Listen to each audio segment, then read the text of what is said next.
Hello, welcome to legal awareness web series. बहुत साल criminal law मैंने पढ़ाया और इनिशियल कुछ क्लासेस इस बात पे लेता हूं कि criminal law is an instrument of state. Criminal law में स्टेट प्रोसिक्यूट करती है, स्टेट ही लॉ बनाती है, पुलिस स्टेट एजेंसी है, प्रोसिक्यूशन स्टेट एजेंसी है, जेल स्टेट एजेंसी है। इसीलिए क्रिमिनल लॉ में लॉ को एक्यूज के फेवर में टिल्ट किया गया और रूल बनाया गया प्रिजम्पशन ऑफ इनोसेंस का। अब अक्सर यह होता है कि स्टेट इनोसेंट लोगों के खिलाफ भी केसेस करती है और अक्सर यह होता है कि स्टेट अपनी पार्टी, अपने सिंपैथाइजर, अपने कैडर के खिलाफ जो केसेस हुए हैं उनको विड्रॉ कर लेती। यूपी का मामला सुप्रीम कोर्ट के सामने है। मुजफ्फरनगर राइट्स दंगे तो आप जानते हैं होते नहीं हैं, कराए जाते हैं। भारत में जो दंगों का इतिहास है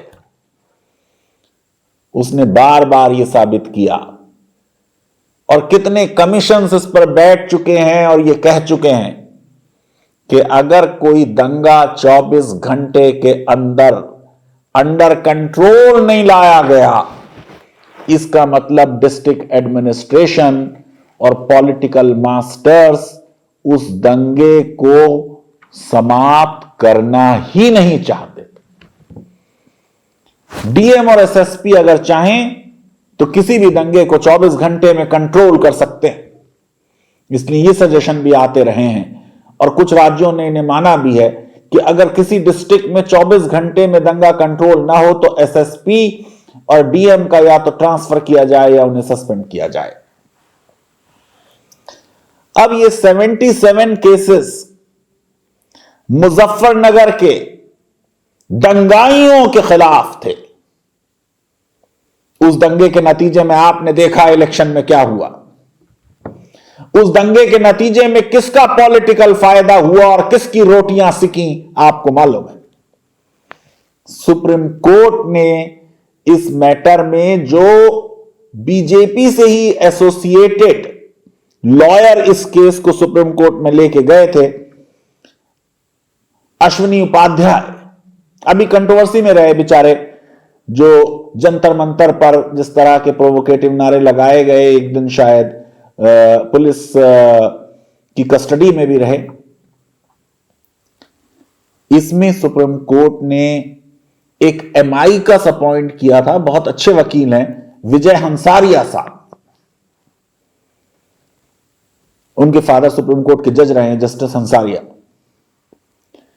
और उन्होंने जो रिपोर्ट दी है सुप्रीम कोर्ट को, वो आज मीडिया में चर्चा का विषय बना हुआ है। यकीनन यूपी अकेला राज्य नहीं है जिसमें इस तरह के केसेस विड्रॉ हुए हैं। बीजेपी की येदियुरप्पा सरकार ने कर्नाटका में भी ऐसे ही 60-62 केसेस विड्रॉ किए। तमिलनाडु में भी कुछ केसेस विड्रॉ हुए हैं, तेलंगाना में भी हुए हैं, अलग अलग स्टेट्स में होते रहते हैं। सारी पॉलिटिकल पार्टीज ये काम करती रही। केसेस विड्रॉ हो रहे हैं और कोई रीजन नहीं लिखा जा रहा। ये तो अपने आप में देश के क्रिमिनल जस्टिस सिस्टम के साथ मजाक है। हमने कानून को और संविधान को एक प्ले थिंग बना दिया। 2013 के दंगे हुए, एसपी की सरकार थी, एसपी से तकरीबन 50-60 मुस्लिम एमएलएस थे। उसके बावजूद भी जो मुजफ्फरनगर में हुआ वो शर्मनाक था। टोटल मुजफ्फरनगर के मामले में 510 केसेस रजिस्टर हुए, 6,869 अभियुक्तों के विरुद्ध, एक्यूज के विरुद्ध, 5 डिस्ट्रिक्ट्स में मेरठ जोन के। 2013 को अब 7 साल हो गए, 60 लोग मरे थे इन दंगों में, सैकड़ों इंजर्ड हुए थे, समाज 2 टुकड़ों में बंट गया था। 175 केसेस में चार्जशीट फाइल हुई, 165 केसेस में पुलिस ने फाइनल रिपोर्ट फाइल कर दी। फाइनल रिपोर्ट का मतलब होता है आपको कि कोई केस नहीं है। 170 केसेस एक्सपंज कर दिए गए। एडवोकेट हंसारिया ने कोर्ट को बताया, जो मैंने अभी आपसे कहा था, कि कर्नाटका में भी 62 केसेस इसी तरह बिना कोई रीजन बताए विड्रॉ हुए, तमिलनाडु में 4 केसेस, तेलंगाना में 14 केसेस, केरला में 36 केसेस। यूपी का मामला जरा सीरियस है और गंभीर है, क्योंकि जिन लोगों के खिलाफ केसेस विड्रॉ हुए हैं उनमें बीजेपी के एमएलए हैं संगीत सोम, एमएलए हैं सुरेश राणा, कपिल देव, साध्वी प्राची, बहुत बड़ी राइट विंग की लीडर है। आपको मालूम है कि सुप्रीम कोर्ट अभी रिसेंटली ये कह चुका है कि एमएलएज और एमपीज के मामलात को तेजी से सुना जाए। यूपी के गवर्नर ने एक बिल साइन कर दिया जिसमें 20,000 लोगों के खिलाफ जो केसेस थे वो विड्रॉ हुए। आपको मालूम है कि केसेस योगी आदित्यनाथ के अगेंस्ट भी हैं, वो मैटर भी चल रहा है। चीफ मिनिस्टर ने कहा कि ये सीरियस मामलात नहीं है, बहुत जमाने से पेंडिंग थे इसलिए विड्रॉ हो रहे हैं। अगर ऐसा हो जाए तो फिर तो 4 करोड़ केस जो भारत की कोर्ट्स में पेंडिंग है उनमें से 3 करोड़ विड्रॉ हो जाने चाहिए। बहुत अच्छा ये रास्ता है स्पीडी जस्टिस करने का और हमारी जो पेंडेंसी है केसेस को उसको रिमूव करने का, कि ज्यादातर केसेस जो जरा देर से पड़े हैं वो विड्रॉ हो जाने चाहिए। ऐसे केसेस हैं प्रॉपर्टी डिस्प्यूट्स के जो मेरी पैदाइश से पहले हमारी फैमिली में शुरू हुए थे और आज भी चल रहे हैं। फिर इस साल 2021 में 12 बीजेपी लीडर्स, सुरेश राणा, संगीत सोम, साध्वी प्राची, उनके केसेस जो हैं वो स्पेशल कोर्ट की सहमति से ड्रॉप किए गए। क्या है ये लॉ जिसके तहत प्रोसिक्यूशन यानी स्टेट केस को विड्रॉ कर सकते? लीगल अवेयरनेस का मतलब इन फैक्ट्स को बताना बेसिकली इसलिए है ताकि आपको section 321 code of criminal procedure का बताऊं। लॉ को समझने के लिए मैंने बार बार कहा है कि लीगल अवेयरनेस का स्टाइल स्टोरी टेलिंग का है, इसलिए मैंने ये एक स्टोरी आपको बताई मुजफ्फरनगर की। सेक्शन 321 ये कहता है कि पब्लिक प्रोसिक्यूटर या असिस्टेंट पब्लिक प्रोसिक्यूटर जो केस का इंचार्ज है वो अदालत की सहमति से, मर्जी से किसी भी वक्त जजमेंट आने से पहले प्रोसिक्यूशन को विड्रॉ कर सकता। यानी आपने प्रोसिक्यूट किया, अभी फैसला आया नहीं है, आप जब चाहें विड्रॉ कर लें। अगर ये विड्रॉल चार्ज फ्रेम होने से पहले हुआ तो फिर यह कहा जाएगा कि एक्यूज डिस्चार्ज हो गया।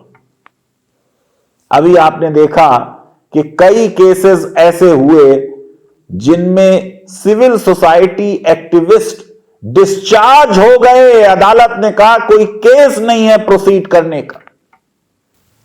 और अगर चार्ज फ्रेम हो गया है तब फिर उस केस में इसको एक्विटल किया जाएगा।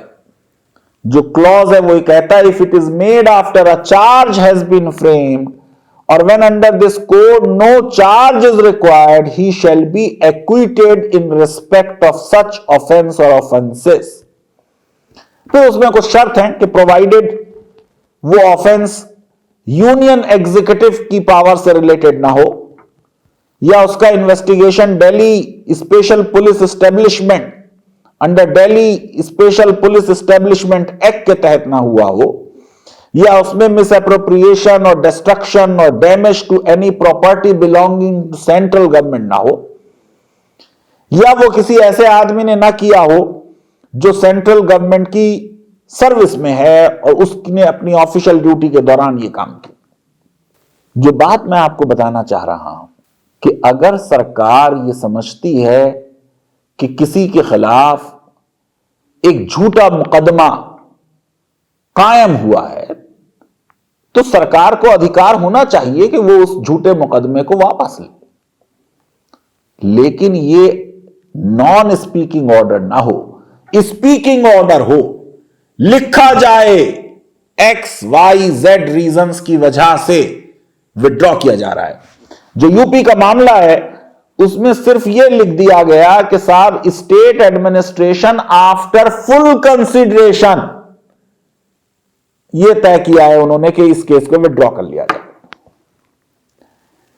अश्विनी कुमार उपाध्याय जी इस केस में गए थे कि जो क्रिमिनल केसेस हैं, जो सिटिंग एमपीज हैं, एमएलएज हैं, उनको फास्ट ट्रैक किया जाए, लेकिन केस किसी दूसरे धर्रे पे चला जा रहा है, ऐसा लग रहा है, जो शायद एंटिसिपेट ना किया हो पार्टीज ने।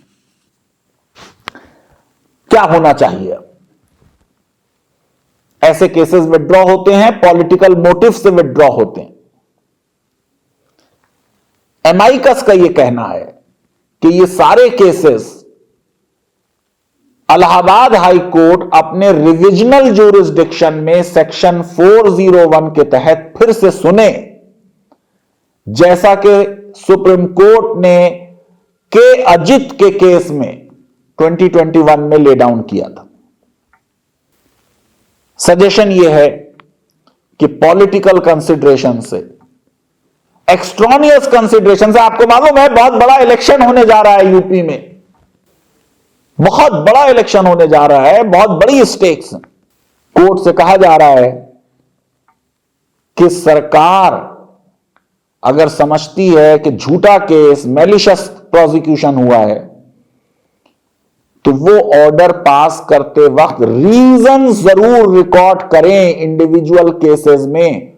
होम सेक्रेटरी ले ये डिसीजन, लोअर लेवल पे प्रोसिक्यूटर ना ले। और जैसे मैंने आपसे कहा कि जो सुप्रीम कोर्ट का फैसला था 2020 का, उसको देखते हुए कि एमएलएज और एमपीज के मामले में इलाहाबाद हाई कोर्ट इन 77 केसेस को दोबारा देखे। मेरे हिसाब से देखिए, यह बात कही जाती है कि justice should not only be done, it should appear to have been done. Yogi Adityanath पर कुछ केसेस हैं, उन केसेस का विड्रॉल खुद वो जब चीफ मिनिस्टर हैं उस वक्त होना बिल्कुल नेचुरल जस्टिस के प्रिंसिपल का वायलेशन होगा, because no one shall be a जज इन हिज ओन कॉज। मैं यह समझता हूं कि बड़े डायनामिक, बड़े एनर्जेटिक चीफ मिनिस्टर हैं, बड़ा फ्यूचर उनका ब्राइट है। छोटे मोटी इस तरीके की चीजें करके कंट्रोवर्सी ना करें। सिविल लिबर्टियंस की तादाद कम हो, लेकिन इंपैक्ट बहुत होता है। अल्टीमेटली पॉलिटिकल लाइफ में इमेज मैटर करती है। अगर उनकी पार्टी के कुछ एमएलएस के खिलाफ केसेस हैं, तो उन केसेस को कोर्ट सुने।